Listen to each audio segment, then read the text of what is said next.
अस्सलाम वालेकुम dear students.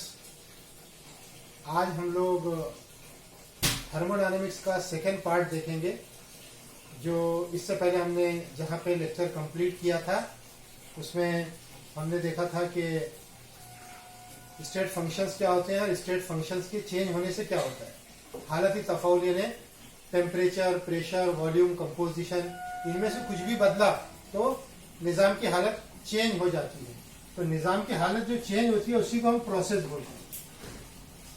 या तो टेम्परेचर चेंज होना, मतलब निज़ाम एक हालत से दूसरी हालत में पहुंच जाए तो उसको हम प्रोसेस बोलते हैं। तो वो प्रोसेसेस ये 6 टाइप के हैं। उसके पहले हम इक्विलिब्रियम देख लेते हैं। थर्मोडायनेमिक इक्विलिब्रियम, हर हरकियाती तवाजुन। तवाजुन के मीनिंग होते हैं स्टेट ऑफ नो चेंज, न बदलने वाली हालत। ऐसी हालत जिसमें चेंज नहीं आ रहा है उसको हम तवाजुन कहते हैं। बैलेंस, हरारती तौर पर बैलेंस, कीमियाई तौर पर बैलेंस, हजमी तौर पर बैलेंस, जो भी एक गैर बदलने वाली हालत आ जाती है उसको हम तवाजुन कहते हैं। तो अब ये हर हरकियाती तवाजुन क्या है? ऐसा तवाजुन निजाम की ऐसी हालत जिसमें वक्त के साथ कोई तब्दीली वाक़ई न हो। निजाम ऐसी हालत में काम करे कि वक्त के साथ उसमें न दर्जा हरारत बदले, न हजम बदले, न कीमियाई तरकीब बदले और न दबाव बदले। टेम्परेचर, प्रेशर, कंपोजिशन, वॉल्यूम कुछ भी चेंज ना हो वक्त के साथ, तो उसको हम बोलते हैं हर हरकियाती तवाजुन। निजाम की ऐसी हालत जिसमें किसी भी अवामिल में से किसी में भी कोई तब्दीली वाक़ई ना हो तो उसको हम बोलते हैं हर हरकियाती तवाजुन। टेम्परेचर चेंज हो गया मतलब कुछ ना कुछ अमल हो रहा है, दबाव चेंज हो गया मतलब कुछ ना कुछ अमल हो रहा है, मतलब कोई भी अमल ना हो रहा हो तो उस हालत को हम हर हरकियाती तवाजुन की हालत कहेंगे। अब अमल कितने किस्म के हो सकते हैं वो देखते हैं। आइसोथर्मल हम तपिशी, आइसोबारिक हम दबाव, आइसोकोरिक हम हजमी, एडाबेटिक ना हरगुजार, इरिवर्सिबल गैर मुराजी, रिवर्सिबल मुराजी। ये जो नाम है, ये नाम से उसकी डेफिनेशन समझ में आ जाएगी। हम तपीशी अमल, ऐसा अमल जिसके दौरान दर्जा हरारत तब्दील न होता हो। अमल कुछ भी हो रहा है, गैस में फैलाव हो रहा है, गैस में दबाव हो रहा है, या कोई कंपोजिशन चेंज हो रहा है, या वॉल्यूम चेंज हो रहा है, व्हाटएवर, टेम्परेचर चेंज नहीं हो रहा है, ऐसे अमल को हम कहेंगे हम तपीशी अमल। ऐसा अमल जो मुस्तकिल दर्जा हरारत पर वाक़ होता है, कांस्टेंट टेम्परेचर पे जो होता है वो है हम तपीशी अमल। आइसोबार, बार मींस प्रेशर, हम दबाव अमल, ऐसा अमल जिसके दौरान कुछ भी चेंज हो रहा होगा, टेम्परेचर, वॉल्यूम वगैरह। ऐसा अमल जिसके दौरान निजाम के दबाव में कोई तब्दीली वाक़ई नहीं होती है उसे हम दबाव अमल कहते हैं, आइसोबारिक प्रोसेस कहते हैं। आइसोकोरिक हम हजमी अमल, जिसमें हजम तब्दील ना होता हो, बाकी कोई चीज चेंज हो रही होगी लेकिन उसका हजम अगर सपोज 2 लीटर हो तो 2 लीटर ही रह रहा है, ऐसे अमल को हम हजमी अमल कहेंगे, आइसोकोरिक प्रोसेस कहेंगे। एडाबेटिक ये थोड़ा सा अलग है, ना हरगुजार अमल।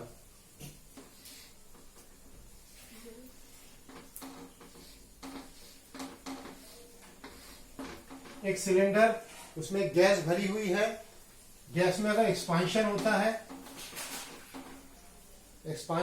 मतलब दबाव में कमी आ रही है, वॉल्यूम बढ़ रहा है, तो इस सूरत में न्यूटन्स लॉ ऑफ कूलिंग बता रहा है कि टेम्परेचर भी कम होता है। टेम्परेचर भी कम होता है क्योंकि उसकी तवानाई खर्च होती है काम के करने में। जब काम के करने में तवानाई खर्च हो रही और वो बाहर से टेम्परेचर ले रहा है, अगर काम के करने में तवानाई खर्च हो रही, गैस को फैलने दिया गया, टेम्परेचर कम हो गया, उसने बाहर से टेम्परेचर ले लिया और अपना टेम्परेचर कांस्टेंट रखा, अमल तो हुआ है, काम भी हुआ है, लेकिन दर्जा हरारत को तब्दील नहीं होने दिया गया, उसको बोलेंगे हम तपीशी अमल। और एक और है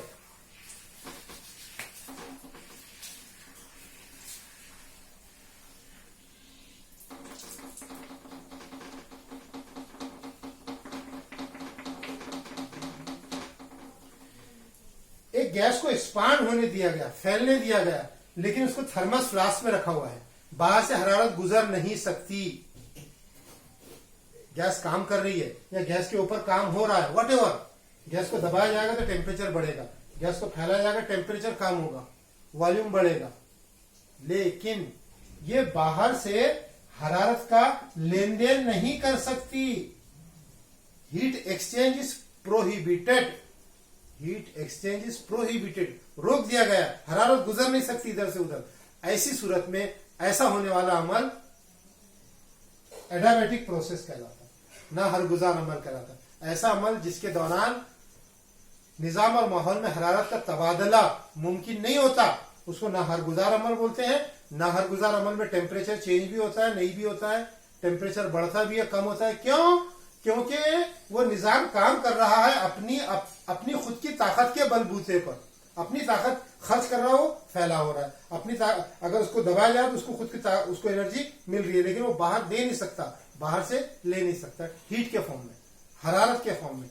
ना हर गुजार, जिसमें से हरारत नहीं गुजर सकती, एडामेटिक प्रोसेस बोलते हैं। टेम्परेचर चेंज होता है, नहीं भी होता, लेकिन मजमूई हरारत जो है वो तब्दील नहीं होगी। वो भले से काम में तब्दील हो जाएगी, लेकिन वो बाहर से लेना देने का अमल नहीं होगा, उसको ना हर गुजार अमल कहते हैं।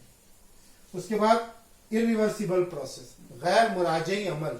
तमाम कुदरती होने वाले अमल गैर मुराजी होते हैं, जैसे गैस का अपने आप फैलना, पानी का ऊंचाई से नीचे की तरफ बहना, हरारत का गर्म जिस्म से सर्द जिस्म की तरफ जाना, करंट का हायर पोटेंशियल से लोअर पोटेंशियल की तरफ बहना, ये सारे गैर मुराजी अमल है। ऐसा अमल जो खुदकार तरीके से होता है, ऐसा अमल जिसको दोहराया नहीं, ऐसा अमल जिसको वापस नहीं किया जा सकता, उसको रुजू नहीं किया जा सकता, उसको वापस नहीं किया जा सकता। जैसे एक गैस फैलकर उसका हजम बढ़ गया, उसके हजम को कम नहीं किया जा सकता।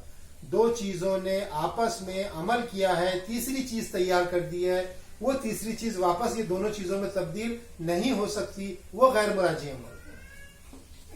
NaOH plus HCl gives NaCl plus H2O। नमक और पानी मिल गया असाद और तेजाब के मिलने से। अब अगर नमक को पानी में मिलाएंगे तो तेजाब और असाद वापस नहीं मिलेंगे अपने को। गैर मुराजी अमल, गैर मुराजी अमल, ऐसा अमल जो एक ही सिमत में होता है, ऐसा अमल जो अपने आप होता है, ऐसा अमल जिसको माकूस नहीं किया जा सकता, उलट नहीं किया जा सकता, उसको गैर मुराजी अमल। मुराजी अमल ऐसा अमल जिसको माकूस किया जा सकता है, ऐसा अमल जो दोनों सिमतों में होता है, जैसे गैस का फैलना सुकड़ना, फैलना सुकड़ना, ये मुराजी अमल। लेकिन ये जो मुराजी अमल है ये गैर कुदरती होता है, इसको मखसूस हालत के तहत तैयार किया जाता है, वरना कोई भी जो कुदरती अमल है वो मुराजी गैर मुराजी होगा। कुदरती अमल इरिवर्सिबल होता है और ये मसनूई तौर पर तैयार किया गया अमल होता है, इसको मुराजी अमल बोलते हैं। ऐसा अमल जो दोनों सिमतों में हो सकता है, लेफ्ट से राइट, राइट से लेफ्ट, यानी आमिल अशिया से हासिल अशिया, हासिल अशिया से आमिल अशिया। इसकी वजह क्या होती है कि इस अमल में बहुत इंपॉर्टेंट पॉइंट है ये, इस अमल में अमल करने वाली कुव्वतें और मुखालिफ कुव्वतों में बहुत ही कम फर्क होता है। एक अमल करने वाली कुव्वत ऐसी है जो ऊपर की तरफ ले जा रही है पिस्टन को, और एक मुखालिफ कुव्वत है जो अंदर की तरफ दबा रही है उसको।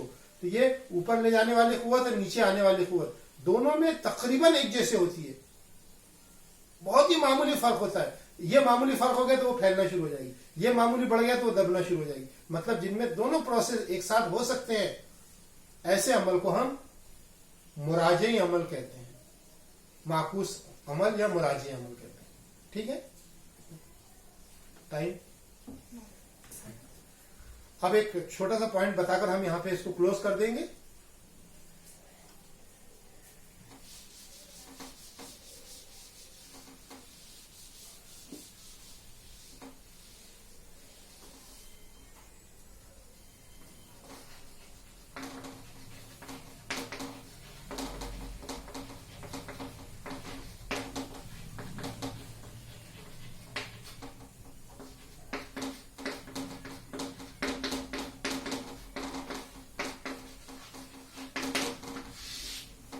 काम और तवानाई का ताल्लुक,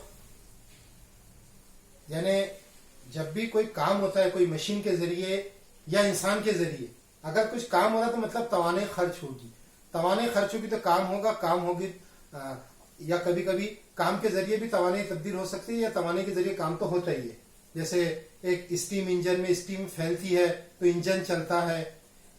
अगर एक बर्तन को गर्म किया जा रहा है, उसमें पानी रखा हुआ, उसके ऊपर एक ढक्कन है, उसकी भाप से टेम्परेचर बढ़ता है तो वो टेम्परेचर से वो ढक्कन हिलने लगता है। ये सारा काम है। Some work is going on the expense of energy. तवानाई खर्च करके काम होता है, इसलिए काम और तवानाई दोनों की इकाइयां सेम होती है। ये इकाइयां हैं लीटर एटमॉस्फेयर, ये इकाई है डीएम क्यूब बार, ये इकाई है जूल्स, ये इकाई है कैलोरीज। ये सारे काम की भी इकाइयां हैं, तवानाई की भी इकाइयां हैं। काम की इकाई जूल्स भी है, तवानाई की इकाई जूल्स भी है। काम की इकाई कैलोरीज है, तवानाई की इकाई कैलोरीज भी है। डीएम क्यूब बार, बार ये दबाव की इकाई है। डीएम क्यूब हजम की इकाई है, लीटर हजम की इकाई है, एटीएम हजम की इकाई है। यानी एक सिलेंडर में गैस रखी हुई है, उसको हरारत दी गई, वो फैल रही है, मतलब कुछ काम हो रहा है। या पिस्टन को अंदर की तरफ लिया जा रहा है, काम हो रहा है।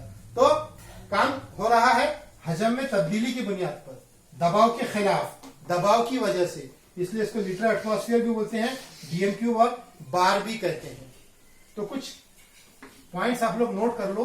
1 joule equal to kilogram metre square second raise to power -2। ये काम की इकाई है, स्टैंडर्ड इकाई। और 1 जूल इक्वल टू होती है 1 bar is equal to 10 raise to power 5 pascal. 1 dm cube equal to 10 raise to power -3 metre cube. अगर हम हजम को मीटर क्यूब में लेते हैं और इसको पास्कल्स में लेते हैं तो होने वाला काम 1 जूल्स के बराबर होता है। इस तरह से ये कन्वर्शन फैक्टर आपको याद रखना है कि 1 dm cube bar is equal to 100 joules. ये एक नया यूनिट आपके नए सिलेबस में इंट्रोड्यूस किया गया है। मीटर क्यूब को डीएम क्यूब में कर दो, पास्कल को बार में कर दो, तो जो फाइनल आंसर आता है वो है 100 joules. 1 dm cube bar equal to 100 joules. इसके ऊपर कुछ न्यूमेरिकल्स रह सकते हैं, बाकी हम बाद में देखते हैं इंशाल्लाह। चलिए अल्लाह।